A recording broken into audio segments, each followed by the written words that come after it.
नमस्कार। आज मैं आपके समक्ष जयशंकर प्रसाद की कविता कॉर्नेलिया का गीत लेकर उपस्थित हूँ। यह जो कविता है एनसीईआरटी की पुस्तक अंतरा में संकलित है, जो कि +2 के सिलेबस में लगी हुई है। जयशंकर प्रसाद की यह कविता पढ़ने से पहले, बताने से पहले मैं आपको कॉर्नेलिया के बारे में कुछ ज़रूर बताना चाहूँगी कि आखिर ये कॉर्नेलिया थी कौन। सिकंदर के सेनापति सेल्यूकस निकेटर की पुत्री का नाम था कॉर्नेलिया हेलेना। वह अपूर्व सुंदरी थी। एक बार उसने चंद्रगुप्त को 7 तलवारबाजों के साथ युद्ध करते देख लिया और तभी वो उन पर मोहित हो उठी और उनसे विवाह के स्वप्न देखने लगी। अब ये चंद्रगुप्त कौन थे? सभी ने इतिहास में पढ़ रखा है। मौर्य साम्राज्य के संस्थापक चंद्रगुप्त थे।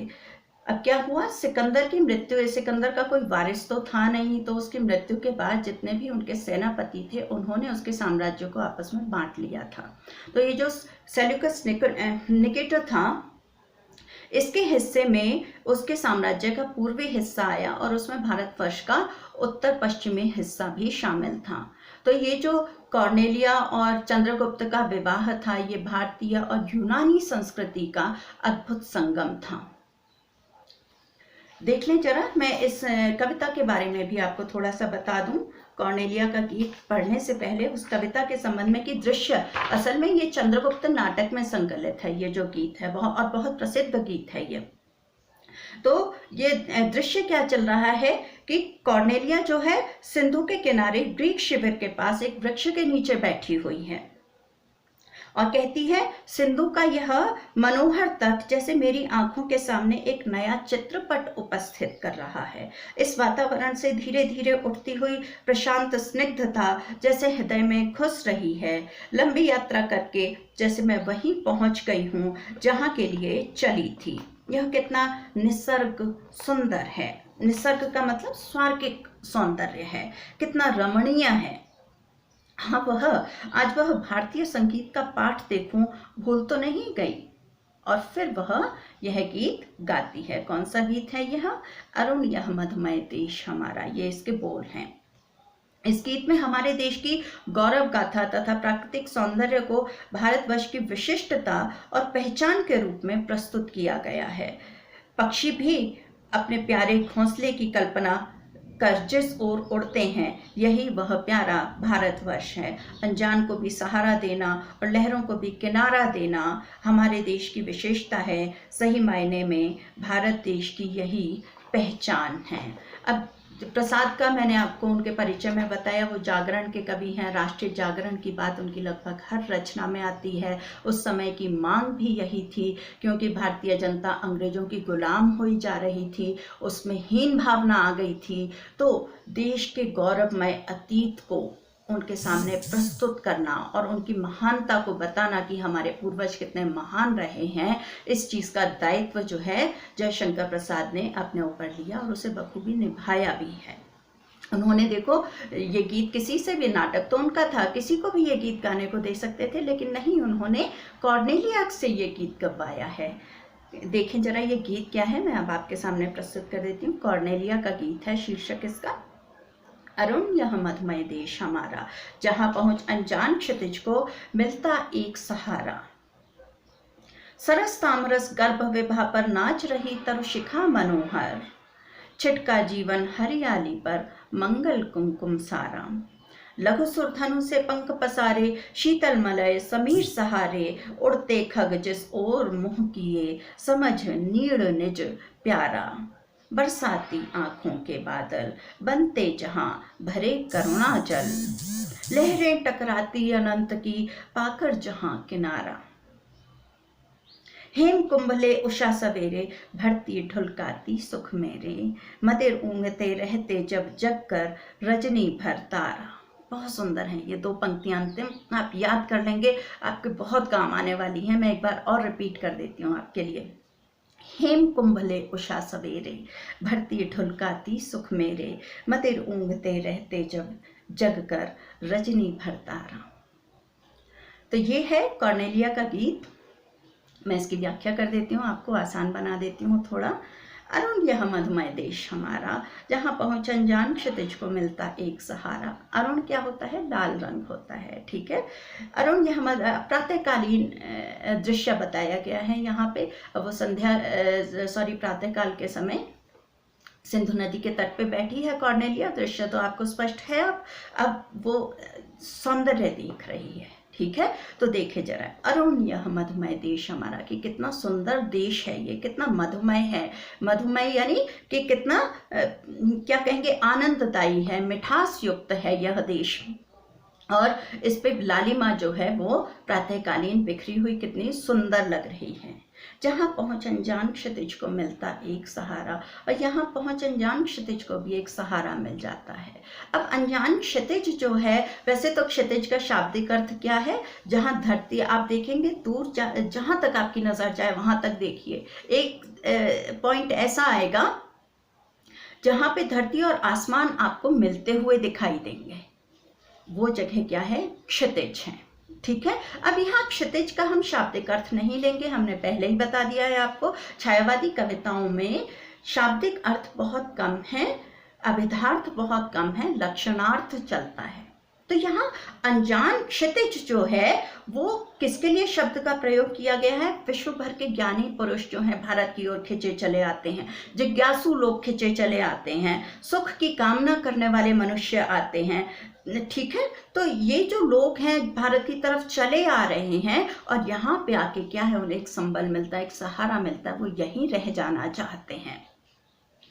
सरस तामरस गर्भ विभा पर नाच रही तरु शिखा मनोहर।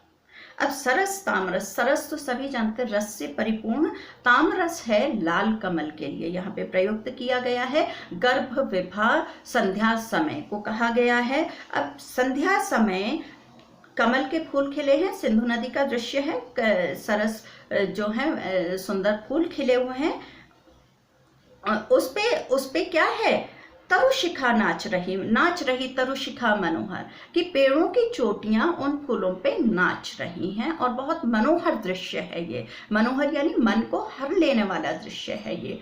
अब इस चीज की कल्पना करनी पड़ेगी कि कमल के फूल तो नदी में खिले हैं, उस पे पेड़ों की शिखा कैसे नाचेगी, पेड़ों की चोटी आके कैसे नाचने लगेगी। संध्या समय है, पेड़ों की जो छाया है वो उन कमल दलों पे पड़ रही है, और वो जो छाया जो है उसमें कंपन है, वो थिरक रही है। तो ऐसा लग रहा है जैसे कि वो शिखाएं जो हैं, तरु शिखाएं उन कमल दलों पे नाच रही हैं, ठीक है। स्पष्ट है ये बात आपको। छिटका जीवन हरियाली पर मंगल कुमकुम सारा। अब हरियाली किस चीज का प्रतीक होता है? सुख समृद्धि का प्रतीक होता है। जीवन हरियाली यानी भारतवर्ष में रहने वाले जितने भी लोग हैं उनका जीवन हरियाला है, समृद्धि से परिपूर्ण है। तो जीवन हरियाली पे मंगल कुमकुम छिटक गया है। कुमकुम किसे कहते हैं? सिंदूर को।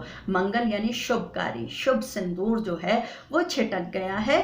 अब सिंदूर किस चीज के लिए कहा गया है? जो सूर्य की किरणें पड़ रही हैं, रक्तम किरणें, सिंदूरी रंग की किरणें जो पड़ रही हैं, ठीक है, तो उसे सिंदूर कहा गया है। लेकिन यहाँ सिंदूर का हम दूसरा अर्थ भी ले सकते हैं। वो क्या स्वप्न देख रही है? चंद्रगुप्त से विवाह के स्वप्न देख रही है। तो सिंदूर जो है विवाह में एक महत्वपूर्ण सामग्री है विवाह के लिए। तो वो सिंदूर को हम उस तरह से भी ले सकते हैं कि एक बार उसका चंद्रगुप्त से विवाह हो जाए तो समृद्धि से, सुख से, ऐश्वर्य से परिपूर्ण रहेगा उसका जीवन।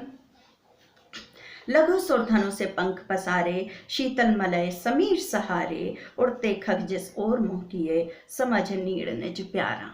अब देखिए कितनी सुंदर कल्पना है। लघु सुरधनु से पंख पसारे, लघु यानी छोटा आकार में, सुरधनु, सुर कहते हैं देवता को, धनु यानी धनुष, तो सुरधनु क्या हो गया? इंद्रधनुष। तो लघु सुरधनु से पंख पसारे छोटे छोटे पक्षी उड़ रहे हैं, और वो देखने में कैसे लग रहे हैं? इंद्रधनुष के समान लग रहे हैं। छोटे छोटे इंद्रधनुष, रंग बिरंगे पक्षी उड़ रहे हैं। समझ नीड़ निज प्यारा। अच्छा, लघु सुरधनु से पंख पसारे, शीतल मलय समीर सहारे, कि वो शीतल मलय पर्वत से आने वाली हवा जो है, शीतल हवा जो है उसके सहारे उड़ते हुए आ रहे हैं। भारतवर्ष की तरफ उनका मोह है, और वो भारतवर्ष को अपना नीड़ समझ रहे हैं। खग यानी पक्षी, उड़ते खग, खग यानी पक्षी। समझ नीड़ निज प्यारा, नीड़ कहते हैं घोंसले को, पक्षियों के घोंसले को। तो भारतवर्ष को अपना घोंसला मानते हैं, सब यहाँ के रहना चाहते हैं, चाहे पशु पक्षी हैं, चाहे इंसान हैं। अब ये जो मलय पर्वत है, शीतल मलय समीर सहारे, मलय पर्वत जो है बहुत बहुत सारी कविताओं में आपको ये देखने को मिलेगा। मलय समीर, मलय पर्वत, ये मिथक में आता है, कई सारी कहानियों में आता है, संस्कृत वाङ्मय में आता है मलय पर्वत। मलय पर्वत जो है, मैं थोड़ा सा आपको इंट्रोडक्शन दे दूं, पता होना चाहिए, एक्स्ट्रा जानकारी आपके लिए। भारत के पूर्वी और पश्चिमी घाट की पर्वतमालाओं के बीच की श्रृंखला के रूप में स्थित है ये। नीलगिरी की पहाड़ियां सबने सुनी है भूगोल में, नीलगिरी की पहाड़ियां इसी पर्वत का अंग हैं। अब संस्कृत साहित्य में मलय पर्वत पर चंदन के वृक्षों की प्रचुरता मानी है कि बहुत सारे चंदन के वृक्ष होते हैं वहां पे, तो माना जाता है कि वहां से जो हवाएं बह के आती हैं, दक्षिणी हवाएं होती हैं, तो वो जो है अपने साथ में चंदन की खुशबू लिए हुए होती हैं। ठीक है, तो कितना रोमांटिसिज्म है इसमें, कितनी ऐश्वर्यपूर्ण बात है, कितनी सुंदर बात है, कितनी सुंदर कल्पना भी है। लघु सुरधनु से पंख पसारे, शीतल मलय समीर सहारे, उड़ते खग जिस ओर मुँह किए, समझ नीड़ निज प्यारा। बरसाती आंखों के बादल बनते जहां, भरे करुणा जल, लहरें टकराती अनंत की, पाकर जहां किनारा। अब यहाँ पे लोगों की चर्चा की गई है। बरसाती आंखों के बादल बनते जहां, भरे करुणा जल, कि यहाँ पे जो रहने वाले लोग हैं, निवासी हैं, भारतवर्ष के लोग जो हैं, वो करुणा से परिपूर्ण हैं, दया से परिपूर्ण हैं। वो लोगों के आंसुओं को अपना आंसू समझ लेते हैं, लोगों के कष्टों को अपना कष्ट समझ के उनको दूर करने का प्रयास करते हैं। तो बहुत ही करुणामयी लोग हैं। बरसाती आंखों के बादल, वही मैंने कहा कि शाब्दिक अर्थ पे इतना नहीं जाएंगे हम, इसका लक्षणार्थ यही है कि भारत में रहने वाले जो लोग हैं वो बहुत करुणा से परिपूर्ण हैं, लोगों के दुखों को, कष्टों को अपना समझते हैं और उन्हें दूर करने की पूरी पूरी कोशिश करते हैं। लहरें टकराती अनंत की, पाकर जहां किनारा। अनंत जिसका कोई अंत ना हो, उसे कह देंगे अनंत। तो समुद्र की सेंस में ले लेंगे हम इसे, कि समुद्र की जो लहरें हैं वो भी टकरा के यहीं पे रह जाना चाहती हैं। सिंधु नदी को भी हम कह देंगे, वो भी अनंत है, बहुत लंबी नदी है, तो किसी भी चीज़ को ले सकते हैं हम यहाँ पे, कि लहरें भी जो हैं भारतवर्ष में ही किनारा पाती हैं, यहीं पे रह जाना चाहती हैं। अब देखें, ये दो पंक्तियां मेरी बहुत फेवरेट हैं और साहित्य में बहुत ज़्यादा प्रसिद्ध भी हैं। ये पंक्तियां आप याद कर लेंगे तो आपको सारी उम्र काम आने वाली हैं। हेम कुंभले उषा सवेरे, भरती ढुलकाती सुख मेरे। देखिए कितने सुंदर कल्पना है। हेम कुंभले उषा सवेरे, भरती ढुलकाती सुख मेरे, मदेर ऊँघते रहते जब जग कर, रजनी भर तारा।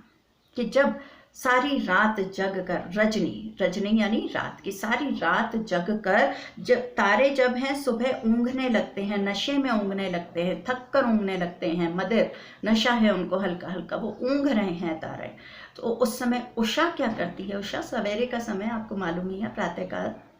उस समय उषा क्या करती है? सूरज को के घड़े को उठाती है। आप देखिए कितनी महान कल्पना, कितनी सुंदर कल्पना है, लार्जर देन लाइफ इसको कहते हैं, कि सूरज के घड़े को उठाती है। हेम कुंभ, हेम कहते सोने को, सोने से भरे हुए सूरज के घड़े को, सूरज हेम कुंभ, सूरज को घड़े का रूप दिया गया है, रूपक अलंकार है यहाँ पे। सूरज रूपी घड़े को वो उठाती है उषा, और आकाश में, आकाश रूपी तालाब में उसे डुबो के भर भर के भारतवर्ष पे ढुलकाती है, मेरे जीवन में ढुलकाती है, और सुख और आनंद से उसे परिपूर्ण कर देती है। अब ढुलका के वो क्या कर रही है? सुख तो ढुलका रही है। सुख यानी प्रकाश जो है, सूरज की सुनहरी किरणें जो हैं। अब प्रकाश क्या है? ज्ञान का द्योतक है, प्रकाश जो है समृद्धि का द्योतक है, ठीक है। तो वो क्या, सुख का, आनंद का द्योतक है। तो उषा क्या कर रही है? जब तारे सारी रात जगकर ऊँघने लगते हैं सुबह नशे में, तो वो उठती है, सूरज रूपी घड़े को उठाती है, आकाश से भर भर के वो क्या करती है? आकाश रूपी तालाब से भर भर के सुख जो है वो भारतवर्ष पे, उसकी समृद्धि, सुख, सौभाग्य जो है वो ढुलकाती रहती है। बहुत सुंदर कल्पना है ये। अच्छा, मैं इसका अब आपको काव्यगत सौंदर्य भी बता देती हूँ कविता का। गीत में भारतवर्ष की गौरव गाथा और प्राकृतिक सौंदर्य का वर्णन किया गया है। छायावादी शिल्प व शैली है, बिंब हैं इसमें बहुत सुंदर, वो आगे बताती हूँ मैं आपको। तत्सम शब्दों का प्रयोग किया गया है, संस्कृत निष्ठ शब्दावली है। छिटका जीवन हरियाली पर मंगल कुमकुम सारा, इसमें रूपक अलंकार है। बरसाती आंखों के बादल बनते जहां, भरे करुणा जल, इसमें भी रूपक अलंकार है। हेम कुंभले उषा सवेरे, भरती ढुलकाती सुख मेरे, मद रोंगते रहते जब, जग कर रजनी भरतारा। ये जो है रूपक अलंकार है, मानवीकरण है, इसमें प्रकृति का को मानव के रूप में दर्शाया गया है। बिंब बहुत सुंदर हैं और सौंदर्य तो है ही पूरी कविता में। लघु सुरधनु से पंख पसारे में उपमा अलंकार है। समीर सहारे बादल बनते जब जगकर, इसमें अनुप्रास अलंकार है। आप बहुत बारीकी में जाना चाहें तो छेकानुप्रास अलंकार लिख सकते हैं, अनुप्रास भी लिख देंगे तो कोई आपको गलत नहीं कहेगा। आज के लिए इतना ही, फिर मैं अगले वीडियो में आपके लिए कुछ और लेके आती हूँ। अभी मुझे आज्ञा दें, नमस्कार।